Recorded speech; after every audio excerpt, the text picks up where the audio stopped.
Good day and welcome to Pamati Tutorial. Makinig, manood, at matuto. We are now in week 6, which is the module 6 for the Math 7 quarter 1. Okay, our topic is the operations on rational numbers. In lesson 1, hindi natin uubusin.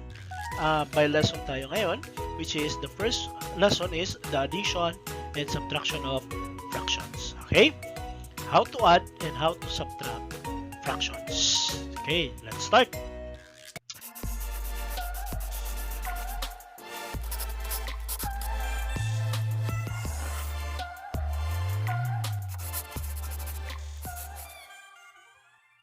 Fraction is a number that can be expressed as a quotient a over b of two integers, where a is the numerator and b is the denominator, which cannot be equal to 0.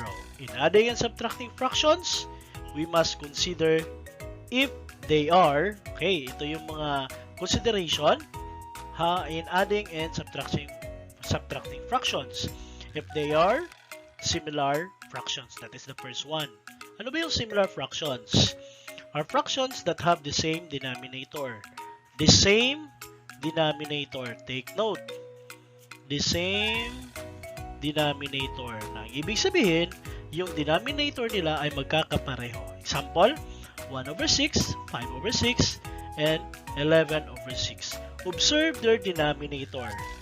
Parehong 6. Okay? They have the same denominator.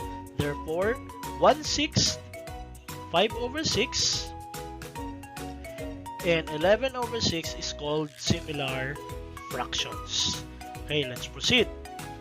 The second one is dissimilar fractions. Okay, ano yung dissimilar fractions? Are fractions with different denominator.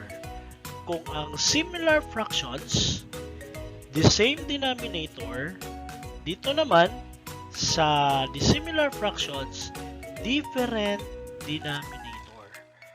Okay? Different. Ibig sabihin, hindi magkakapareho.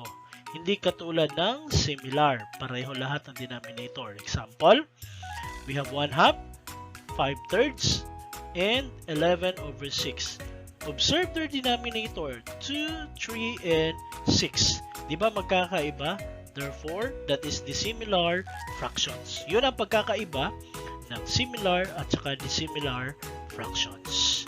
Okay, let's proceed to mixed fractions, the third one. Ito yung i-consider natin. How before we will add and subtract fractions. Mixed fractions are quantities that have whole number part and a fraction part. Okay, 1/2 is the fraction part, and 3 is the whole number part. Okay, let's start. We will start at the similar fractions. Okay. In similar fractions, if A, B, and C denote integers and B is not equal to 0, then A, for addition, A plus A over B plus C over B is equal to A plus C all over B. Okay?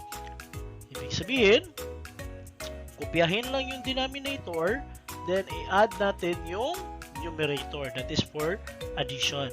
How about for the subtraction?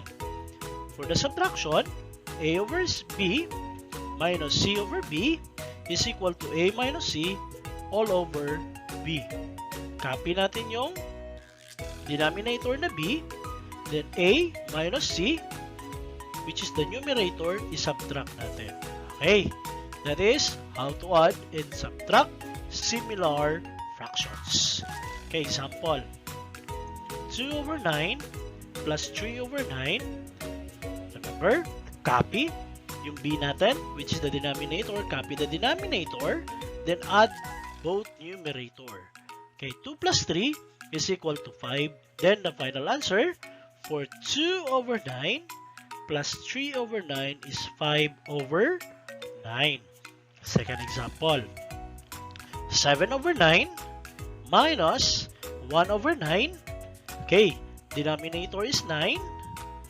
Then, subtract the numerator, 7 minus 1. You have 6. Okay, next. 6 over 9. Try to observe what is the greatest common factor of 6 over 9. Huwag pa rin natin kalimutan yung lowest term. Okay, the greatest common factor of 6 and 9 is 3. Very good. 6 divided by 3 is 2. 9 divided by 3 is 3. Therefore, 6 over 9 is also 2/3 or 2 over 3. Therefore, 5 over 9 minus 7 over 9 minus 1 over 9 is equal to 2/3 or 2 over 3. Okay, another example tayo. 5 over 11 plus 4 over 11, copy the denominator and add both numerator. 5 plus 4 is 9. Then try to observe if they have the greatest common factor. Wala, therefore that is our final answer. 3D, example, 5 over 7 plus 2 over 7. Copy the denominator and multiply both numerator. Add both numerator. 5 plus 2 is 7. Then the denominator is 7. Try to observe 7 over 7. Or simply 7 divided by 7. Ang sagot is 1. Okay. Next example, 17 over 10 minus 12 over 10. You have 17 minus 12 all over 10. 17 minus 12 is 5 over 10. Then try to observe 5 over 10. They have the greatest common factor, which is 5. Okay. Both numerator and denominator, divide natin ng 5. Ang sagot is 1/2. Okay. Next, 8 over 15 minus 4 over 15. Copy the denominator and subtract both numerator. 8 minus 4. Okay, you have 4 over 15. Then try to observe. Meron ba silang greatest common factor? Wala. And that would be our final answer. Okay, that is for similar fractions. How about for dissimilar fractions? Ito siya. Dissimilar fractions. But before that, let's have a short review in LCM. How to find the least common multiple. Okay, find the least common multiple of the following, or the LCM, of 4 and 6. Simply, in finding the LCM, get the multiple of 4, which is 4, 8, 12, 16, 20, 24, 28. Then the multiple of 6, 6, 12, 18, 24, 30, and 36. Okay, we are talking about least common multiple. Yung pinakamaliit na common nila. Okay, nakuha na natin yung multiple ng 4, multiple ng 6. Ano yung pinakamaliit na common nila?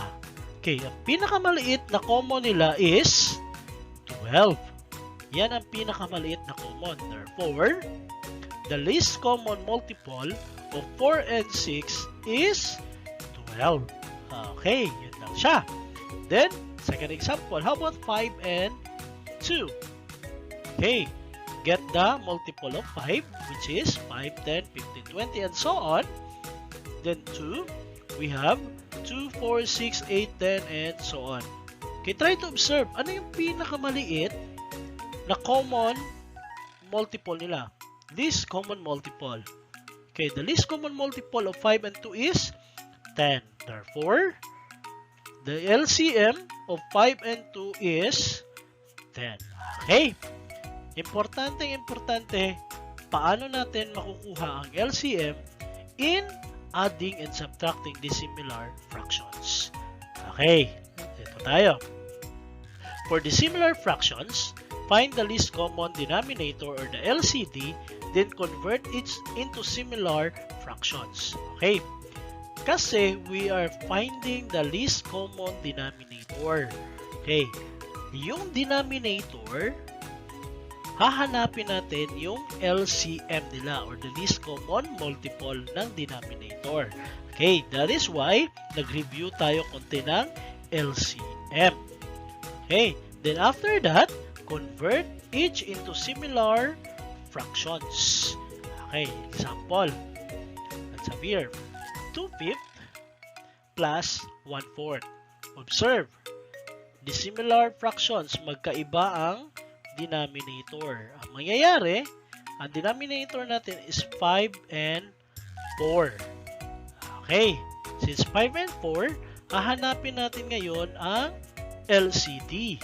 And the LCD of 2/5 and 1/4 is 20. Kasi nga, multiple ng 5, 5, 10, 15, 20, 25, and so on. Ang 4, 8, 12, 16, 20. Ang pinaka-least common nila is 20. That is why the LCD of 2/5 and 1/4 is 20. Then, change each fraction into its equivalent fraction, whose denominator is 20. Okay, let's have this. 2/5, okay, which is, the denominator now is 20. Bakit naging 8 yan? Okay, bakit naging 8? Ano ba ang i-multiply sa 5 para maging 20? Or simply, 20 divided by 5. Okay.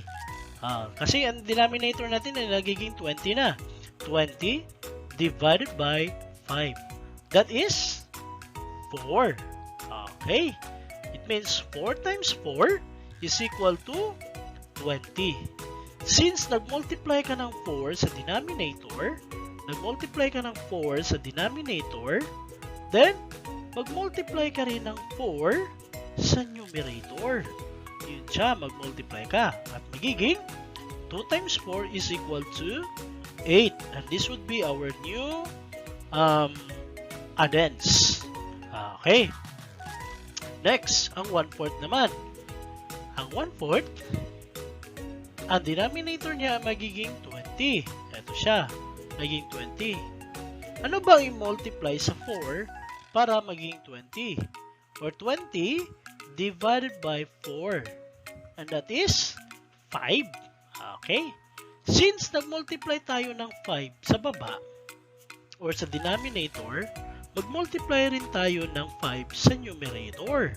That is why 1 times 5 is 5, 4 times 5 is 20, then we have another addends. 5 over 20. Try to observe, pareho na silang 20 ang denominator.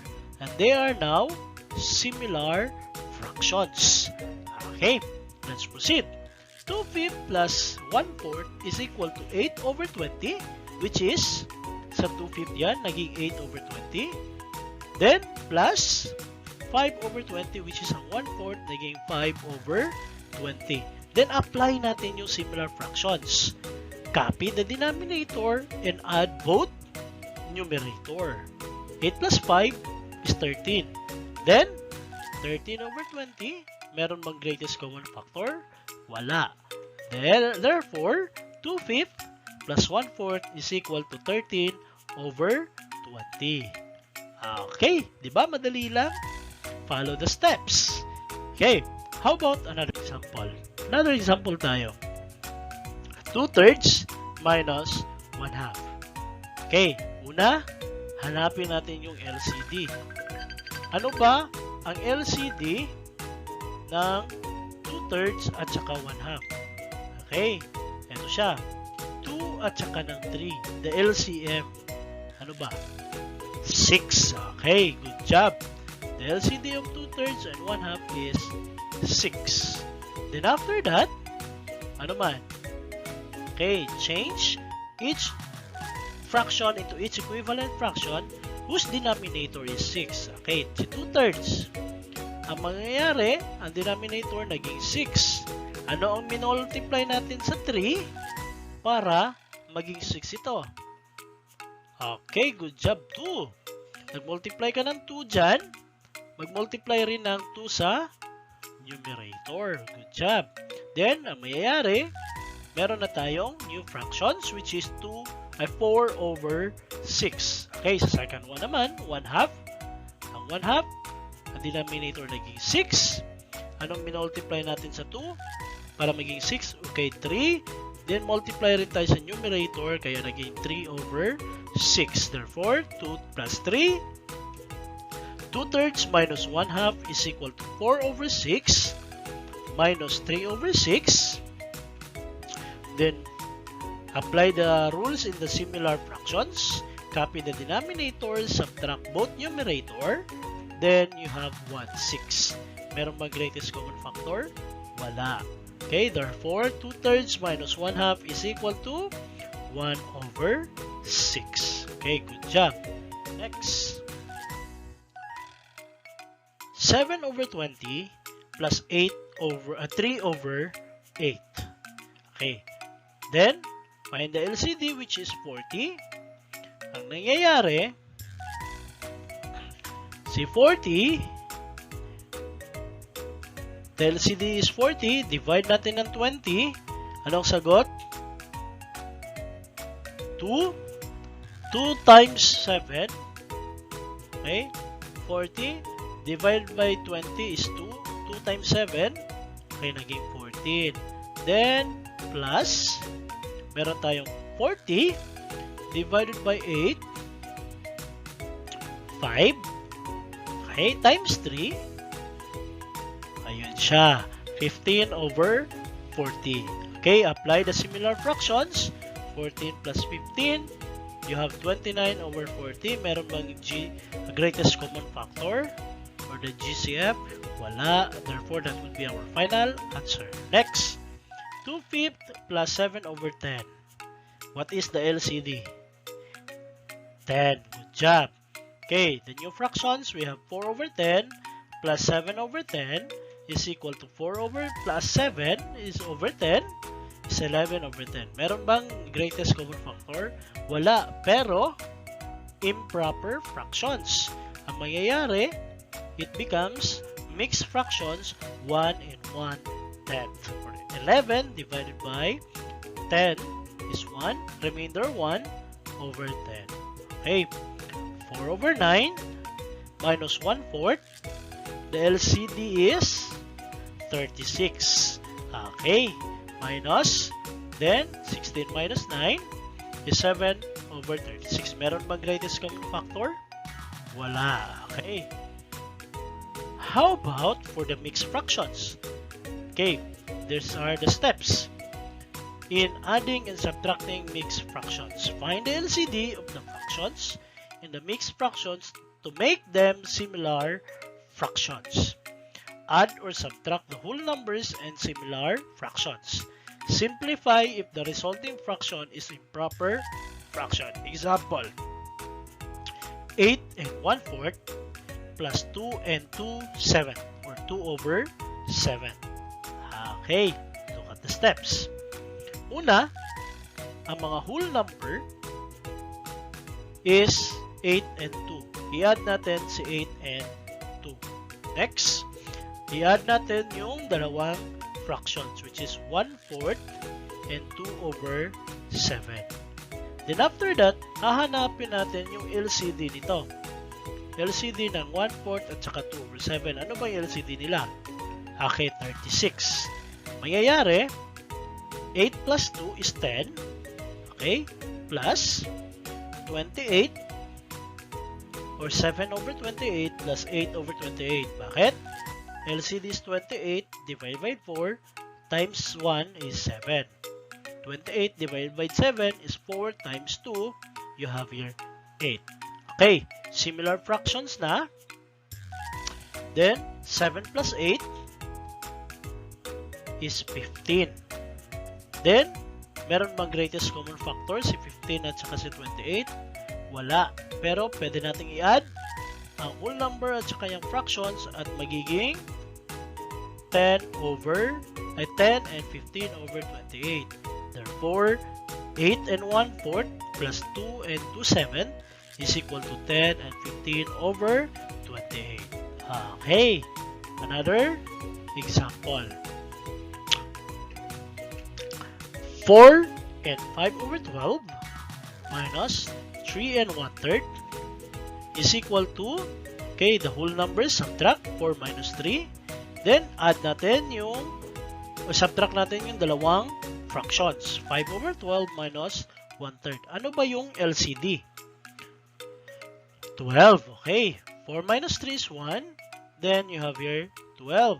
Okay. 5 over 12 minus 4 over 12. Then 5 minus 4 is 1. 1 over 12. Then you have 1 and 1/12. Therefore, you can have that 1. The answer is 1 and 1 over 12. Okay. Another example. 8 and 1/4 plus 2 over 7. Observe, hindi siya parehong mixed fraction. Ang isa is mixed, ang isa is proper fractions. Okay.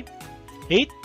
Then, add both fractions, 1/4 and 2 over 7. Copy the whole number, which is 8. Then find the LCD of 1/4 and 2 over 7, which is 28. Then it becomes 7 over 28 and 8 over 28. Then the rule for similar fractions, copy the denominator and add both numerator, 15 over 28.